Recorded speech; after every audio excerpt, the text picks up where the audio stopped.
Hi, it's David again. I'm going to do a video here on Mormons and someone to hate. Someone to hate. One of the proofs or indicators of a cult is that most cult leaders find to build up the momentum and the fear and the hatred and they're against us. That's a very important part of a cult. Jim Jones and Waco, Texas, and the FLDS and the LDS.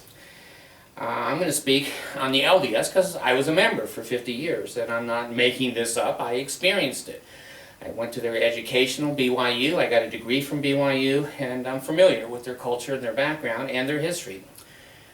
The hate part of the let's find a group of people to hate started with Joseph Smith in Kirtland, Ohio. The very early inception days of the Mormon Church, where they built a temple and have said to the world, you know, angels showed up and danced on the rooftops, kind of like Christmas and the elves, I don't know. But if you want to believe that, that's okay. That's okay. The truth of the matter is that Joseph Smith started his own quasi-bank, the Kirtland Society, and he took good money from people and gave them monopoly money that he printed. Well, that went over like a turd in a punch bowl.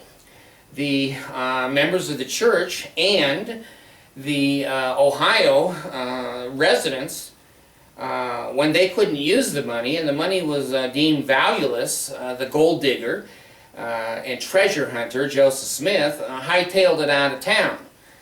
Probably good advice. He left their temple and he left a lot of people, and he just, you know, went out with some of his cronies and left. So it started with Joseph Smith saying that the Ohio people hated us. Well, you know what's really interesting about the Mormon Church is that everywhere they go, they seem to be hated. Now, the Mormons will say, well, see, that's because we're the true church, and Satan follows us, and he inspires people to be mean to us. Okay, you want to believe that? Believe it. Be my guest. They finally went into Missouri, and of course, I'm no church historian. You're going to find gaps in the story. I'm not here to do anything but recover myself from the cult and to have counseling with my camera. If it helps you, great. Doesn't, throw it over in the trash. Go read somebody else or hear somebody else. Well, when they showed up in Missouri, they've always been an arrogant people. They've always been obnoxious.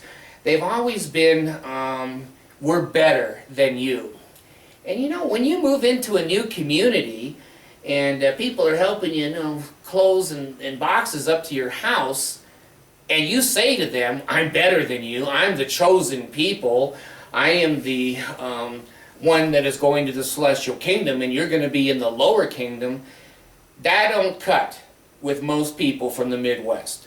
They finally say, you know what? You're obnoxious. You know what? You're stupid. You know what? I don't want to be around you.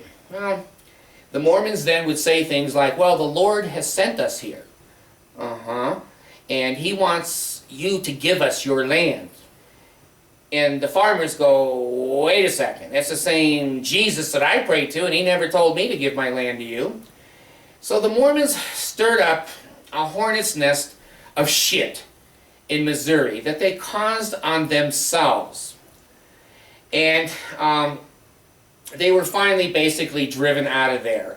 Well, now they're a promised people. They're, you know, the lost tribe of the Judah nations, whatever they wanted to call themselves. They moved down into Illinois.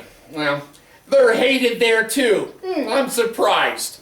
Because they brought the same damn attitudes, the same arrogance, and the same revelation that God has sent them to take your land over for free or next to free, and you're to respect us and bow down and to deal with us because we're going to barter between ourselves, but we're not going to buy anything from you. That's good for business. For the cult. So they were real popular there too. That's where Joseph kind of came into his own, Smith. He had been historically a gold digger. He divining rods and peep stones and God only knows. I don't know much about. I used a divining guy once, and he found water for me, so maybe it's true. Be that as it may, Joseph then decided that he wanted a town charter from the state of Illinois, and he applied for it, and the state of Illinois basically gave it to him. They chartered a city called Nauvoo, N-A-V-O-O. Well, now he's starting to understand how to obey the laws and break the laws and intermingle them together. So he started Nauvoo, and guess who the first mayor of Nauvoo was? It had all the power of the charter. Oh, it was Joseph Smith. Oh, there's a surprise. And guess who the city council was? Oh, another surprise. First presidency of the church and the general authorities. Oh my God. What a coincidence. Jesus said, get a town, you guys can be the head of it. Well, then Joseph said, well, since I pulled those 2-3 scams off, I want an army. The militia of Nauvoo. Now, if you're in a neighborhood and some strange group of people start building an army next to your community, are you going to say, gee, that's cool. I want to see your army. What do you think they're thinking? Is that army going to overrun my ranch and take my land and kill me and my wife? We didn't need a militia here before the Mormons came. Now they need their own militia. Well, that wasn't good enough for Joseph. He said, now, I want to be president. I want to be president of the United States. Well, that's like Homie the Clown wants to be president, but all the Mormons thought he was going to get elected, so he put his papers in or whatever and became a candidate for the presidency of the United States. Talk about bipolar, grandiose. Look it up in the DSM-4. He's bipolar. I'm telling you right now, he's bipolar. Be that as it may, now Joseph is screwing the young girls. There's one that came from Canada that lived in his house. I think she was 16, and she came with a couple $1,000, and Emma, his real wife, found Joseph in bed with a spiritual marriage, and I guess a spiritual penis inside the little 16-year-old girl, and Emma threw her out of the house. Well, then Joseph married Helen Mar Kimball. He received Kimball's daughter. He wanted the wife, but he took the daughter instead. That was a good bargain for all of them. And then Nancy Winchester, she was 14, and it goes on and on. 16-year-old girls, and talk about a child molester, a pedophile. I don't know how you come closer to one. Again, be that as it may, when Joseph was going through his antics there of screwing everything that moved, he's getting revelations with swords in angels' hands, a flaming sword that says he's got to marry these 14-year-olds. And if you don't believe me, go look in the Doctrine and Covenants, Section 132 of the Mormon Standard Works. Section 132 is Joseph Smith talking. If you're not married under the new and everlasting covenant, which is polygamy, you ain't going to heaven. It's still in their book. We don't believe in polygamy, but it's in your book. Believe our words, read my lips, but it's in your book. See? Welcome to Mormonism. So, William Law and the other man's name slips in here, and it might have been Bennett, owned or bought and developed the Nauvoo Expositor. It was a newspaper in Nauvoo. And they were publishing and keeping the members of the church and the community up on the local things.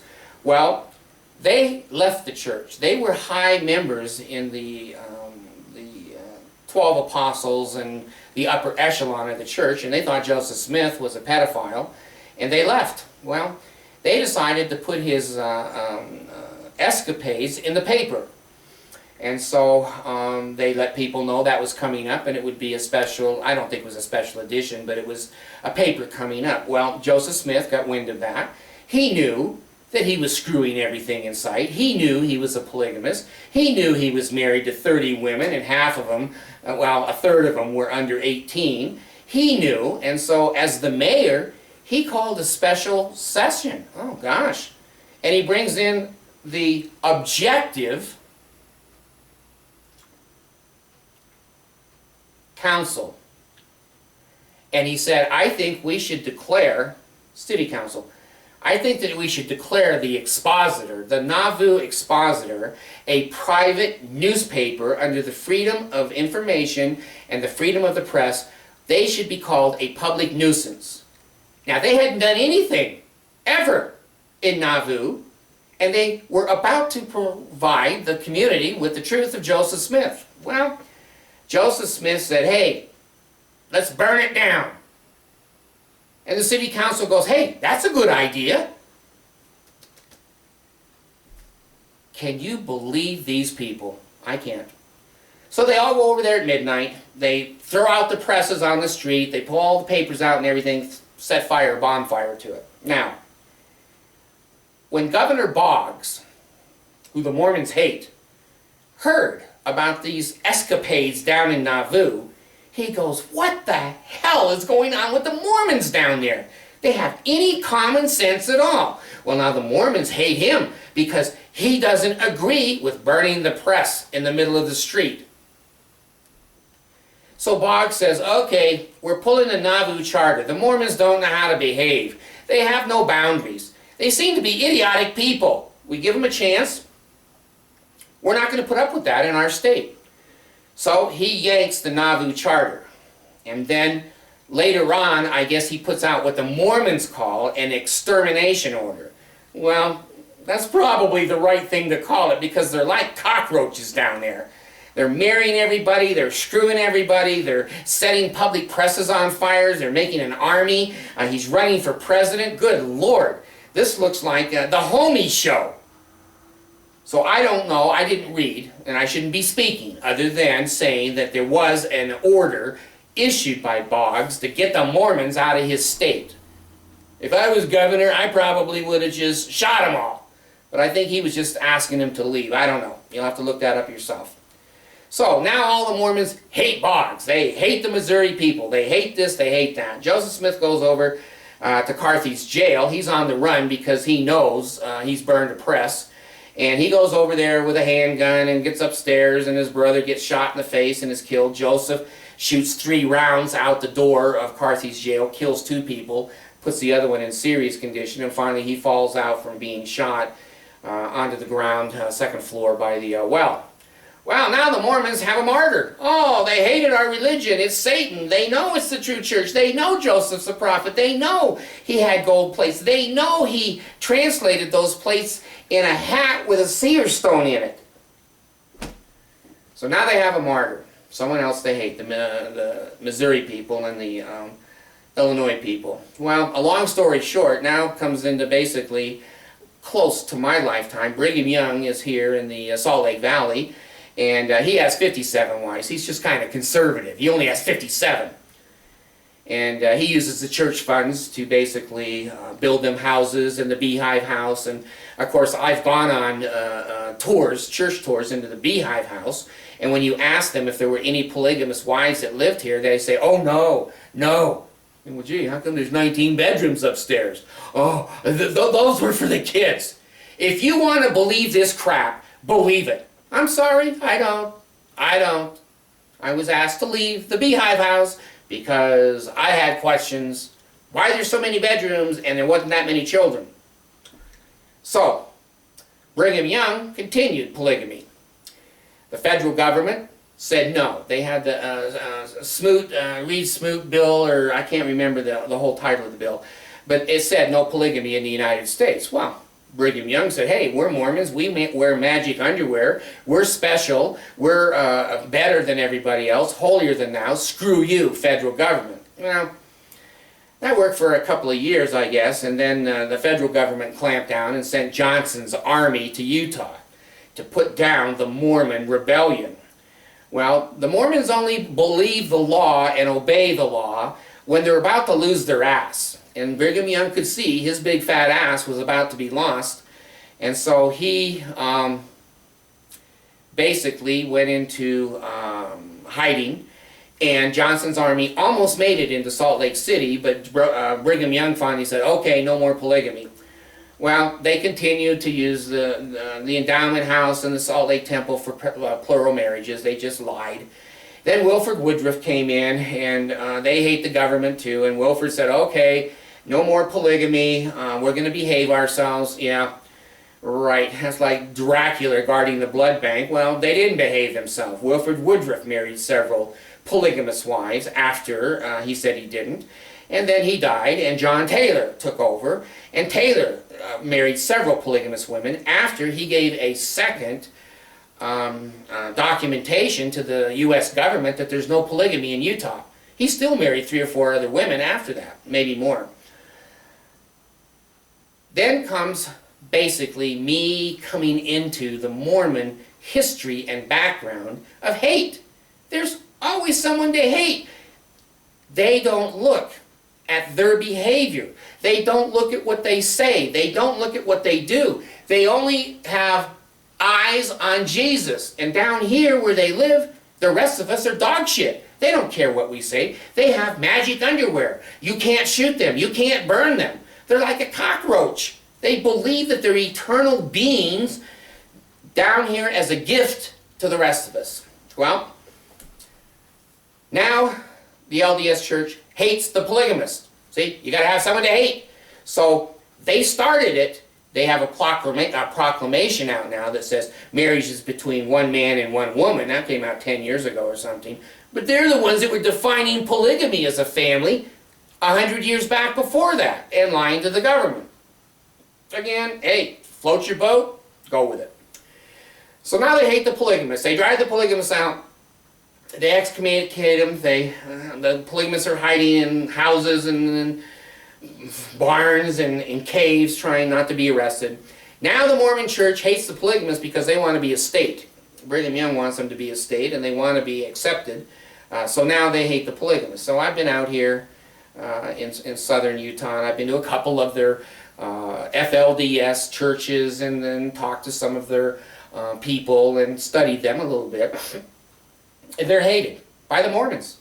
And they are the original Mormons. They believe in Joseph Smith, the gold place. They believe they use the same hymn book. They have the same meetings. Everything identical to the Mormon Church, except they have more than one wife.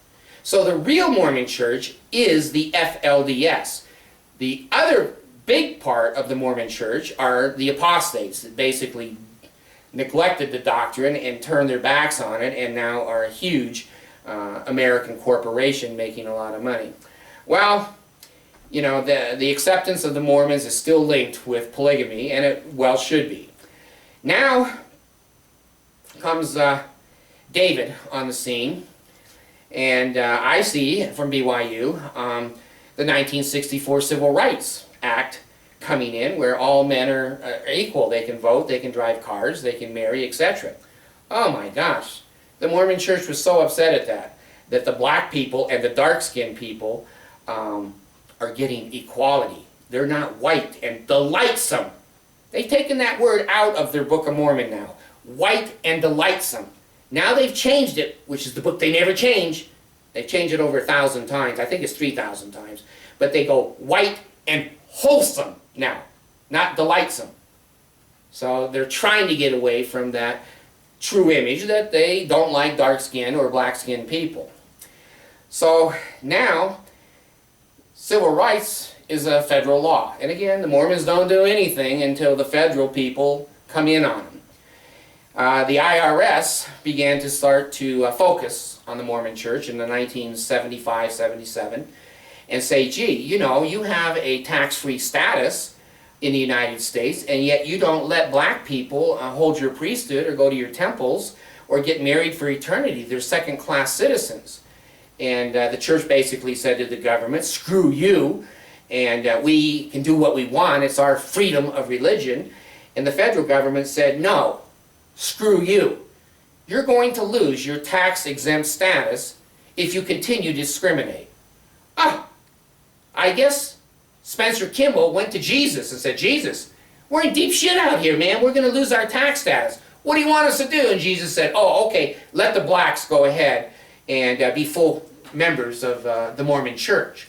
And so the revelation came to the members of the church. Never said anything about their tax status, just that the time had come. The time had come. And the revelation was to let the black people be equal. So the church loses against the polygamists. They lose now against the blacks. And then pretty soon, equal rights comes in. Women are burning their bras and saying, hey, we're doing the same jobs. How come we're not making the same money? And that made sense to a lot of people. Except the Mormons. Women are supposed to be in the kitchen, pregnant and barefoot. And they, in the temple, the temple, the women swear, they raise their right hand in the temple ordinance and go, I will obey my husband. Is that a second-class citizen? It doesn't say, I am equal to my husband and we will counsel in the things in our marriage. No. The Mormon ceremony says, I will obey my husband. Now, in later days, she goes, in the temple, I will obey my husband as he obeys the Lord. Trying to make it a little softer. If you believe it, believe it. So, Sonia Johnson was a good member of the Mormon church, and she made a protest. And boy, I'll tell you one thing you don't do is make a protest against the Mormon church. If you don't think I've thought about me or my kids being kidnapped or assassinated or killed, you're nuts. I know these people. You're nuts. They can't touch me because I'm not a member. And they will get you fired. They will get you false charges against you. And their Mormon policemen and their Mormon judges, you may never see the light of day again. Well, Sonia Johnson got excommunicated from the Mormon church because she didn't believe that the prophet was being true, that Jesus wanted women to be a second-class citizen. Well, read your history, equal rights for equal pay. The Mormon church lost that. They lost the equal rights, they lost the blacks, they lost the polygamists, but there's always someone to hate. They gotta keep that hate in there or people don't get excited, they don't get emotional, they don't stay attached. I know. Gay people. They are the ruin of the whole world. We will have no children if gay people are allowed to be talked about, married, have independent contracts, that if they have equal rights, the world will go to hell. Now the Mormons hate the gay people. Well, take a look at the suicides of young Mormon boys because of the gay issue. It's heartbreaking.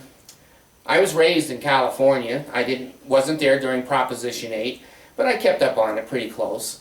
One of the people, and I'm not going to cut any corners here, the law now is that when someone donates money to a proposition in California, maybe other places too, I don't know, but they must divulge the names of the people. The Mormons went bullshit. They didn't want their names published, that they were sending millions and millions and millions of dollars into California to stop Proposition 8 and the marriage of gay people. Well, it's still hung up in the courts, the high courts right now. 6 other states are already allowing gay marriage, so we all know where that's going to go in California.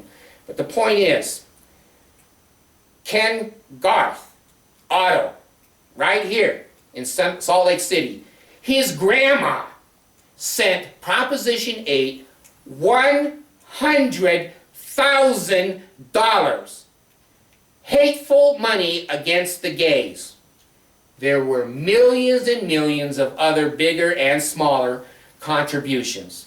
Those people now have to expose their hatred and their money being spent for stupid, stupid hatred.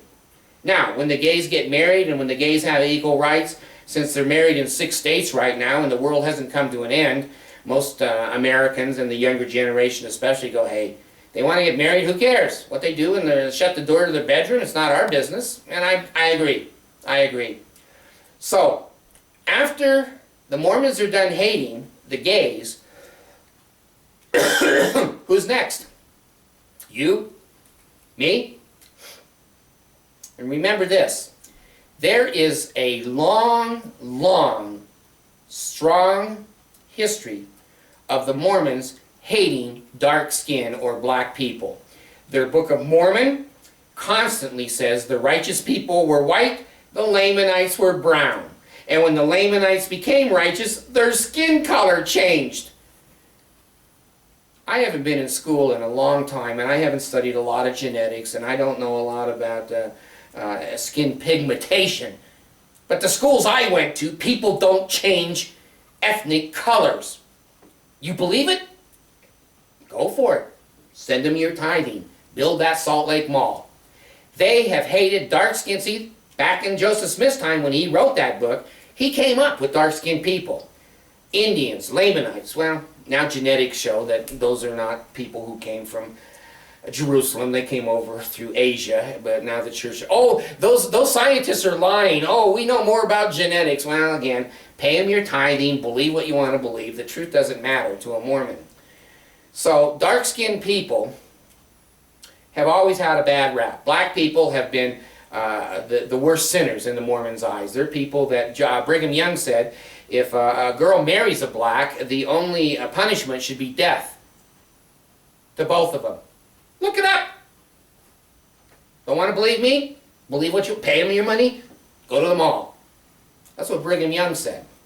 And follow the history of the Mormon prophets and their words on black people and on Lamanites and dark skin. So let me summarize what I'm saying here is that this organization, this cult, has groups of people, just like Nazi Germany and Hitler, to hate. And as long as you hate and follow in line with those people, you're going to do good in the Mormon Church. If you have any empathy for the retarded or the Chinese or the Filipinos or the Asian or Malaysia, European cultures other than, maybe French that are totally white, well, not totally white French.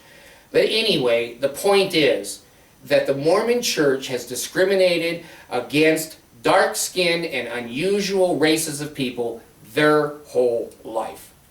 And it's part of their doctrine in the Book of Mormon. It's part of their prophets talking to the members and broadcasting it throughout the world. And they're trying to hide that under the carpet now. They're trying to say, oh, we love everyone. We love everyone. Look at the Tabernacle Choir.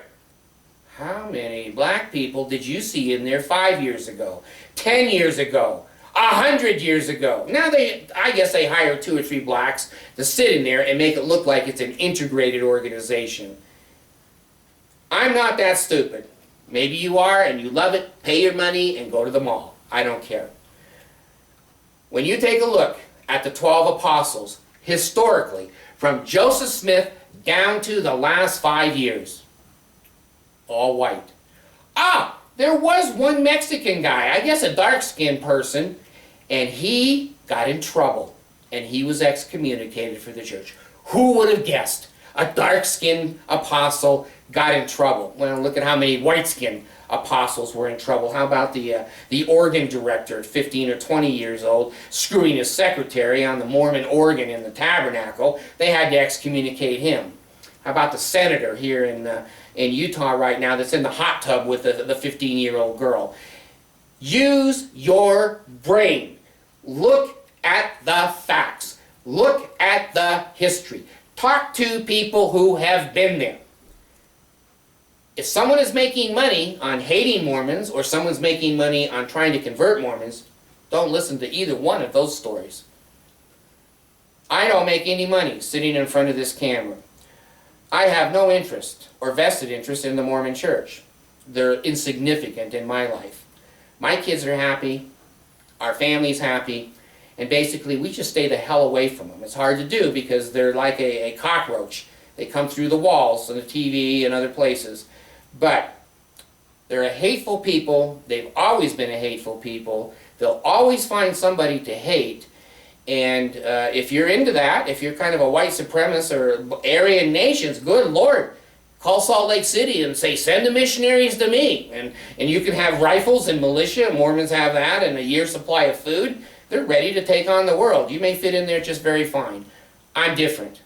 I'm different. I don't hate people, and I teach my children not to hate anybody and to accept everyone's religion unless the religion is hateful and trying to make you a member at every cost of your life. I'm sorry. I just have to speak the truth. And it's so interesting that all the hits that I'm getting, are coming from Mormons. What are they doing reading and looking at these videos? They could get excommunicated for looking at my video.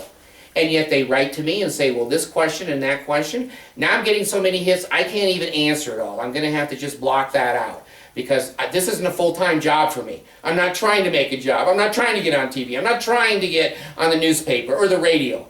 I just want to recover from being in a damn cult for 50 years that has robbed the happiness out of my life. Now I'm happy. I'm a free man. I can record, I can talk, I can do whatever I want. They can hate whoever they want. I'm not going to join in. If you want to join in their hateful group, be my guest. Thanks.